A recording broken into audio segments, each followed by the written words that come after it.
불편한 목소리의 원인을 정확히 파악하고 그 원인에 따른 적절한 올바른 발성 근육 훈련을 해준다면 누구나 반드시 목소리 문제를 해결할 수 있습니다. 안녕하세요. 목소리 고민을 함께 해결하는 목고 채널입니다. 목소리에 불편함을 가지고 계신 분들 많이 있습니다. 발음에 문제가 있는 분들도 많이 있죠. 이런 문제가 없는 분들은 잘 모르지만 이런 문제가 있고 불편함을 겪는 분들은 정말 큰 고민입니다. 제가 이런 불편을 겪고 있는 분들을 굉장히 많이 만나 보았는데요. 직장 생활이 힘들다, 사회생활에 어려움이 있다, 이런 말씀들을 하십니다. 직장 내에서 주제 발표를 할 때나 회의를 진행할 때 불편한 목소리, 어눌한 발음 때문에 곤란을 겪는 경우가 많이 있죠. 또 거친 목소리, 감정이 잘 전달되지 않는 목소리, 어눌한 발음 때문에 상대에게 오해를 사기도 합니다. 노래를 하는 분들이나 배우, 성우, 아나운서, 텔레마케터 이런 분들은 망가진 목소리 때문에 직업을 포기하는 경우도 있습니다. 병원 치료도 받아보고 발성 연습도 해보지만 그때뿐이고 금방 원래대로 불편한 목소리로 돌아갑니다. 심한 경우는 수술을 고려하거나 주사 치료를 고려하는 경우도 있습니다. 그런데요, 발성 근육 훈련 한번 꼭 해보세요. 모든 발성 연습은 발성 근육 훈련입니다. 어떤 발성 연습을 하더라도 발성 근육 훈련을 하는 것입니다. 다른 운동을 예로 들어보겠습니다. 이두박근 운동을 하기 위해서 무거운 덤벨을 들고 운동을 할 때 덤벨을 든다는 것에만 목적을 두게 되면 팔을 흔드는 회전력을 이용해서 운동을 하는 경우도 있습니다. 든다는 목적은 달성했지만 인대가 늘어난다든지 여러 가지 문제가 생길 수 있죠. 발성 연습도 똑같습니다. 올바른 방법으로 연습을 하지 않으면 당장은 목소리가 좋아지는 것 같이 보이지만 결국은 다시 원래대로 불편한 목소리로 돌아가게 됩니다. 불편한 목소리의 원인을 정확히 파악하고 그 원인에 따른 적절한 올바른 발성 근육 훈련을 해준다면 누구나 반드시 목소리 문제를 해결할 수 있습니다. 앞으로 저와 함께 목소리에 대해서 자세히 알아보고 발성 근육 훈련을 어떻게 실제로 적용해서 훈련할 수 있는지 하나씩 알아보도록 하겠습니다. 어떤 내용을 앞으로 알아볼지는 설명란에 자세하게 적어 놓았습니다. 오늘은 첫 번째 시간인데요. 목소리는 어떻게 만들어지는지, 발성 근육 훈련이라는 것은 무엇인지에 대해서 알아보고 실제 사례를 살펴보기로 하겠습니다. 목소리가 만들어지는 원리는 간단합니다. 불어내는 숨에 의해서 성대가 진동되고요. 진동된 성대의 소리가 후두와 구강을 거쳐서 입 밖으로 나오게 됩니다. 이 과정에서 성대가 진동하는 방식, 그리고 후두의 모양, 구강의 움직임, 연국의 혀, 입술의 사용에 의해서 소리가 왜곡되어서 입 밖으로 나오게 됩니다. 왜곡된다는 것은 잘못된다는 뜻이 아니고요. 이 과정을 통해서 거친 목소리가 되기도 하고 듣기 좋은 목소리가 되기도 합니다. 어눌한 발음이 되기도 하고 또렷한 발음이 되기도 하는 거죠. 발성 근육, 즉 소리를 내는 근육, 발음을 하는 근육, 불어내는 숨을 조절하는 근육의 움직임에 의해서 성대가 진동되고 진동된 소리가 올바른 근육의 움직임에 의해서 목소리로 만들어져서 나오게 되는데요. 그 과정을 정상적으로 하게 되면 듣기 좋은 목소리가 되고요. 근육의 움직임이 잘못된다든가 힘이 부족하게 되면 여러 가지 목소리에 문제가 생기게 되는 것입니다. 발성 근육 훈련은 발성에 사용되는 근육을 올바르게 사용하고 필요한 근육을 튼튼하게 만들고 필요한 근육을 긴장과 이완을 잘 할 수 있게 하는 특화된 근육 훈련 프로그램입니다. 목소리를 사용할 때는 우리 몸의 근육은 세 가지로 나누어서 생각할 수 있습니다. 첫 번째는 반드시 힘을 써야 되는 근육군이 있습니다. 두 번째는 반드시 이완 상태를 유지해야 되는 근육군이 있고요. 세 번째는 힘을 쓰거나 이완이 되어 있거나 방해도 안 되고 도움도 안 되는 근육으로 나누어서 생각할 수 있습니다. 우리가 훈련해야 될 근육들은 힘을 반드시 써야 되는 근육과 반드시 이완 상태를 유지해야 되는 근육들입니다. 발성 연습을 할 때 힘 빼라, 혀에 힘 빼라, 아래턱에 힘 빼라, 여기저기 힘 빼라 이런 이야기는 이완돼 있어야 되는 근육을 계속해서 이완 상태를 유지하라는 뜻입니다. 꼭 써야 되는 근육이 충분하게 힘이 없을 때, 올바르게 사용하지 못할 때 이완되어 있어야 되는 근육이 힘을 쓰기 시작합니다. 불필요한 힘을 쓰게 되는 거고요. 잘못된 발성 습관이 생기게 되는 이유입니다. 발성 근육 훈련을 더 좋은 목소리를 만들기 위해서 사용하기도 합니다. 성우나 가수들의 발성 연습이 바로 그것입니다. 근육 훈련으로 할 수 있는 것들이 굉장히 많은데요. 첫 번째는 목소리를 기능적으로 좋게 하는 것입니다. 큰 소리, 높은 소리, 길게 지속되는 소리, 이런 소리들을 기능적으로 잘 낼 수 있도록 훈련하는 것이 발성 근육 훈련의 목적입니다. 두 번째는 목소리의 인상을 좋게 하는 것입니다. 목소리도 외모와 마찬가지로 인상이 있습니다. 목소리를 듣고 우리는 많은 것을 이해할 수 있습니다. 성품, 학력, 심리 상태, 여러 가지 느낌을 받게 되죠. 발성이 나빠지면 이런 정보들이 나빠지게 됩니다. 인상이 나빠지게 됩니다.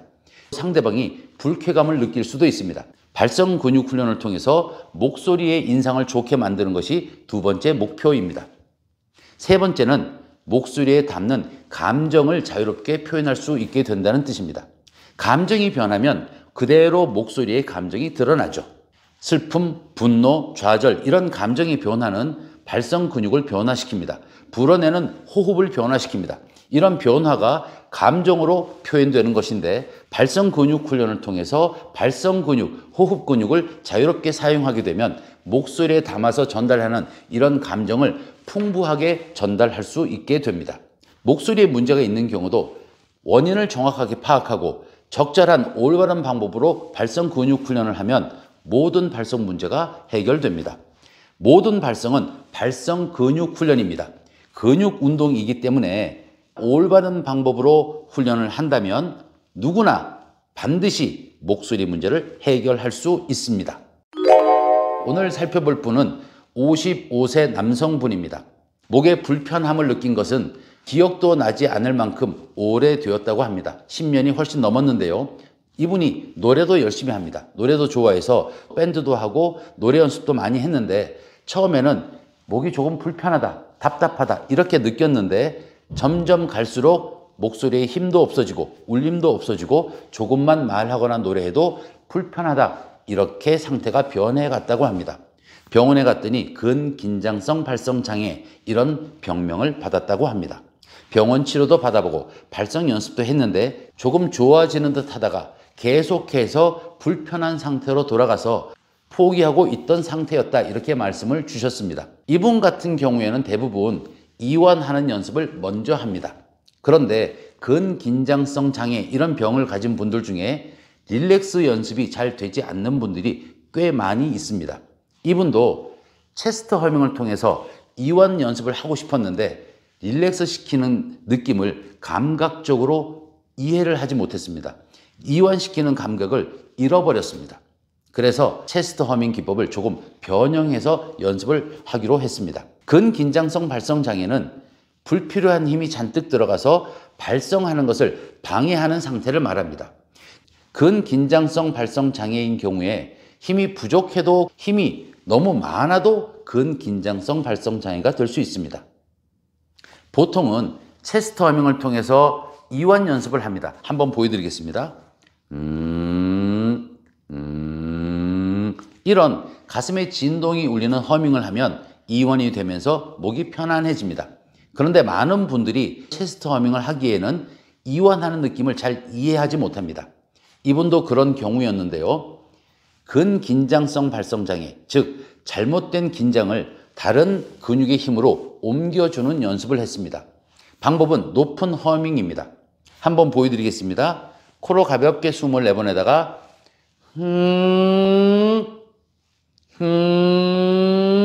이렇게 하면 됩니다. 이때 주의할 점은 립스퀘어 기법에서 제가 설명드린 대로 숨을 붕 하는, 자동차가 앞으로 전진하는 것과 같은 느낌으로 숨을 불어내야 합니다.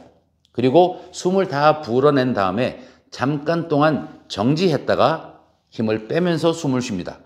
충분히 힘이 다 빠질 때까지 기다렸다가 다시 소리를 내기 시작해야 합니다. 급한 마음에 급하게 계속 반복하게 된다면 다른 불필요한 힘이 들어갈 수도 있습니다. 이분 같은 경우에는 처음에는 소리가 어택이 잘 되지 않았습니다. 그리고 소리가 나도 힘이 없고 거친 소리가 나기 시작했습니다. 많은 분들이 이렇게 소리를 내게 되는데요. 이런 경우에 힘이 약하거나 어택이 안 되는 것을 극복하기 위해서 힘을 주면 더 나쁜 습관이 생기게 됩니다. 어택이 잘 되지 않더라도, 소리가 거칠고 힘이 없게 나더라도 가볍게 숨을 불어내면서 어택을 가볍게 하도록 노력해야 합니다. 이분 같은 경우에도 반복적으로 연습을 하는 동안에 한 번, 두 번, 세 번 반복되면서 조금씩 어택이 되기 시작했고요. 소리가 나기 시작했습니다. 하지만 여전히 힘이 없고 거친 소리가 났습니다. 그래도 계속해서 부드럽게 숨을 불어내면서 어택하는 연습을 계속 반복했습니다.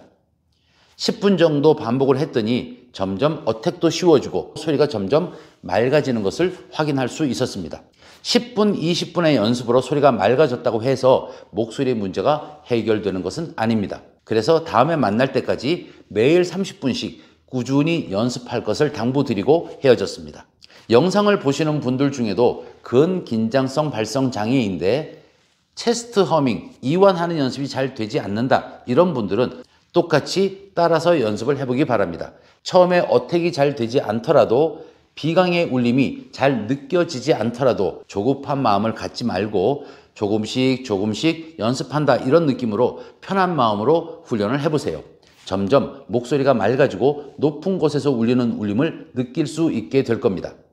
다음 시간에는 어떻게 목소리가 변화했는지 살펴보고요. 동의를 구해서 실제 목소리를 여러분과 함께 들어보도록 하겠습니다. 똑같은 근긴장성 발성장애, 똑같은 결절이라도 훈련하는 방법을 조금씩 바꾸어야 되고요. 훈련을 거듭함에 따라서 조금씩 상태가 변하게 되죠.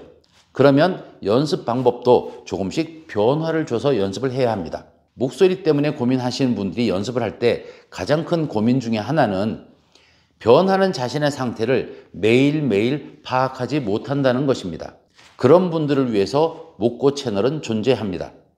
궁금한 점이 있다면 댓글 남겨주시면 함께 고민하도록 하겠습니다. 영상을 보시는 분들 중에 나도 참여하고 싶다, 이런 분들은 연락을 주십시오. 그러면 문제를 함께 고민하고 함께 훈련하고 함께 영상을 만들어 나갈 수 있습니다. 목고 채널이 목소리 문제, 발음 문제 때문에 고민하시는 모든 분들에게 조금이라도 도움이 되었으면 좋겠습니다. 오늘은 여기까지.